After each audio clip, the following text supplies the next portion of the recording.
Corona व्हायरसच्या या भयंकर काळामध्ये महानुभाव पंथाचे प्रवर्तक सर्वज्ञ चक्रधर स्वामी यांची खूप आठवण येते. सर्वज्ञ म्हणजे सम्यक ज्ञानी. प्राचीन काळी भारतामध्ये एक काळ असा होता की सर्व जनता सम्यक ज्ञानी होती.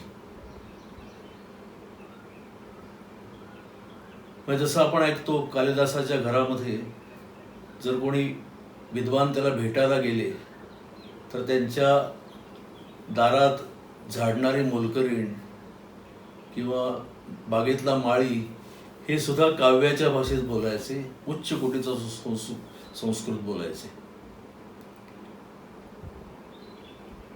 ती परिस्थिती संपूर्ण देशात होती आणि सम्यक ज्ञानी असल्यामुळे सर्व समाज एका बुद्धिमत्तेच्या उच्च पातळीवर त्या काळात होता. त्यामुळे सामान्य गोष्टी शिकवण्याची वेळच येत नव्हती, कारण त्या श्वासोश्वासात इतका सहज होत्या. जसं आज आता सरकारला सगळ्यांना सांगायला लागतंय, मग त्याच्यात तरुण आहेत, लहान मुलं आहेत, वृद्ध पण आहेत, की घराच्या बाहेर उगीच उंडारत बसू नका किंवा हात पाय बाहेरून आल्यावर स्वच्छ धुवा. हात कसे धुवावे याची प्रात्यक्षिकं टीव्हीवर दाखवली जावावी लागतात. म्हणजे आपल्या बुद्धिमत्तेची पातळी किती कमी झाली आहे असा अर्थ होत नाही का? म्हणजे सामान्य गोष्टी आता विशेष झाल्या आहेत. या गोष्टी सुद्धा जर शिकवाव्या लागत असतील तर मग एवढी शाळा, एवढी कॉलेजेस निघून आज अक्षरशः अगणित पुस्तकं छापली जातात. तुम्हाला इतर माध्यमांमधून प्रचंड ज्ञान उपलब्ध आहे. कावळ्याच्या छत्रीसारखी शाळा, कॉलेजेस, व्हर्सिटीज, गल्ली बुळातले क्लासेस, इतकं सगळं होऊनही हात कसे धुवावेत, रस्त्यात थुंकू नये, या गोष्टी का बरं शिकवाव्या लागतात? सर्वज्ञांकडे एक योगिनी भेटायला आली होती. त्यांना ती बोलता बोलता म्हणाली, ज्ञानाविण जी जी कळा ती ती जाणावी अवकळा. स्वामी, ज्ञानाविण कळा मावळिया जी, ज्ञानाविण कळिया पोरटिया झाली आजी. स्वामी, स्वामी सकल कलेचे माहेर, स्वामी सकल कलेचे आगर, स्वामी सकल विद्येचे आगर. हा, म्हणजे तिला तेच म्हणायचंय की ज्या गोष्टीत ज्ञान नाही आणि ज्ञानापेक्षाही जाण नाही, जाणवणं फार महत्वाचं आहे. जाणवणं केव्हा येतं? जेव्हा तुमच्यात महानुभाव म्हणजे महाअनुभवाने तुम्ही समृद्ध असता. तो लघु अनुभव नको. आता लघु अनुभव आहे, महानुभाव दिसतच नाही. फ्रान्सचा एक मोठा विचारवंत होऊन गेला, फ्रांकाईस व्हॉल्टेअर म्हणून. 1694 ते 1778 वगैरे असा त्याचा काळ आहे.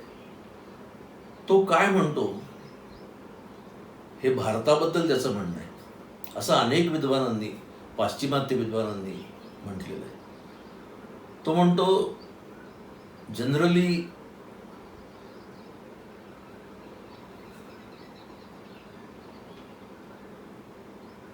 Common sense is generally rare and nonsense is everywhere. But in ancient India, common sense is everywhere. आता कॉमन सेन्स हा शिक्षणाचा पाया आहे आणि तो कशामुळे समृद्ध होतो? तर शिक्षणाचा जे मूळ आहे पाया, संस्कार शिक्षण. संस्कार शिक्षण जर नसेल तर बाकीचे वरची जी इमारत आहे ती पोकळ आहे. आणि इंग्रजांच्या काळामध्ये जी शिक्षण पद्धती सुरू झाली, जेवढे समाजसुधारक, अक्षरशः समाजसुधारकांची फौज होती, एवढं सगळं होऊनही त्यांनी दिलेल्या मार्गाने शिक्षण संस्था निर्माण झाल्या, शाळा निर्माण झाल्या, महाविद्यालय निर्माण झाली, शिक्षणाच्या पद्धती निर्माण झाल्या आणि आपली मूळ जी गुरुकुल पद्धत होती ती मावळली. आणि त्यांच्या त्या पद्धतीला संस्कार हा जो पाया आहे तो पायाच उपलब्ध नाही. त्यामुळे आज अमेरिकन लोक ज्या पद्धतीने कोरोनाच्या काळात वावरतायत, वागतायत वेड्यासारखे, म्हणजे 100% लिटरसी, साक्षरता असताना अमेरिकेसारख्या देशामध्ये मुलं बावटासारखी समुद्रकिनारी हिंडतायत, स्नानाला जात आहेत, गप्पा मारतायत, गर्दी करतायत, खेळ खेळतायत. त्यांना करोनाचं काही गांभीर्यच नाही.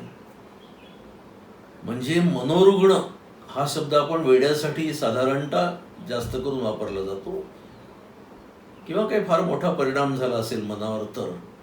पण इथे असं दिसतंय मनोरुग्णांची आजची लक्षणं काय? तर बेफिकिरी, बेपर्वाई, उद्धटपणा, सामान्य ज्ञानाचा संपूर्ण अभाव, उर्मटपणा, बेजबाबदारी, असंवेदनाशीलता, असामाजिकता, स्वार्थ, हे खरे सामान्य गुण व्हायला पाहिजे. म्हणजे हे नसणं.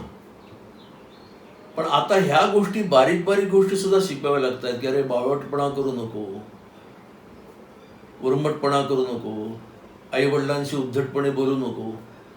मग त्या मुलांना ते शिक्षण नसल्यामुळे आजचा तिथला समाज करोनाच्या काळात सुद्धा भयावह वागताना दिसतो. आणि तिथे तर 100% साक्षरता आहे. मग 100% साक्षरता असून त्यांना एवढ्या साध्या गोष्टी कशा कळत नाहीत?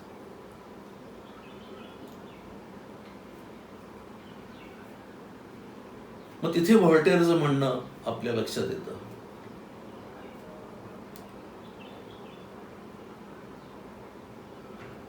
एकनाथ महाराज होते,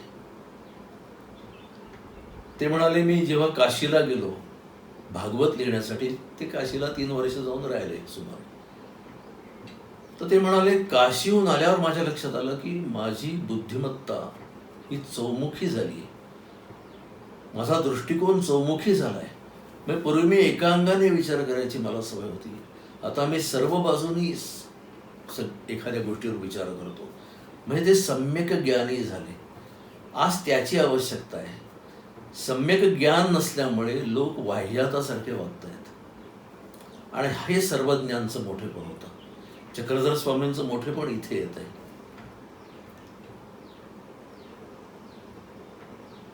स्वामी म्हणायचे महंत राष्ट्री वसावे, महाराष्ट्री वसावे. महाराष्ट्राला ते महंत राष्ट्र म्हणतात. का बरं महंत राष्ट्री वसावे?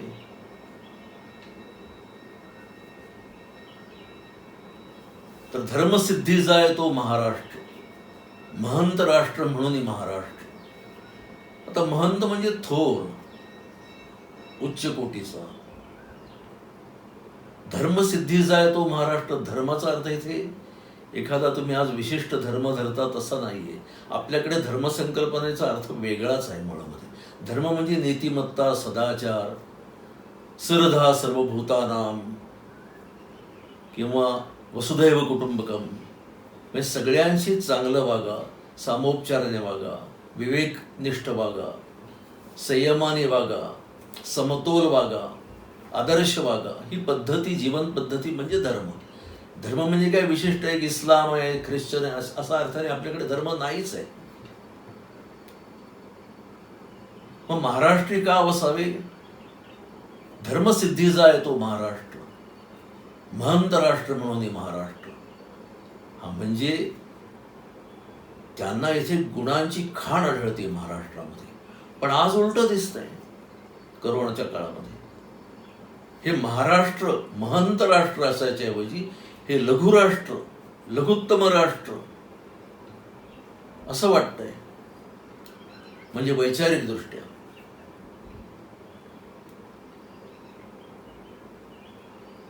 यासाठी आपण महानुभाव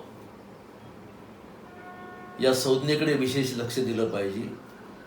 सर्वज्ञांच्या सांगण्याप्रमाणे, त्यांच्या मार्गदर्शनाप्रमाणे वागलं पाहिजे. आणि ते त्यांनी त्या काळामध्ये, म्हणजे ज्ञानेश्वरांच्या थोडेसे आधी सर्वज्ञ होऊन गेले, त्या काळात त्यांनी एवढी बुद्धिमत्ता वापरून, म्हणजे तर्कबुद्धीचे महामुनी असं मी त्यांना म्हणतो. इतकं तर्कनिष्ठ जीवन जगणारे आदिशंकराचार्यच होते. प्रत्येक ठिकाणी बारीक बारीक ठिकाणी सूक्ष्म विचार करणं त्याला सर्वज्ञ म्हणतात. बारीक बारीक ठिकाणी प्रत्येक गोष्टीचा विचार करणं, समतोल साधणं याला सर्वज्ञ म्हणतात.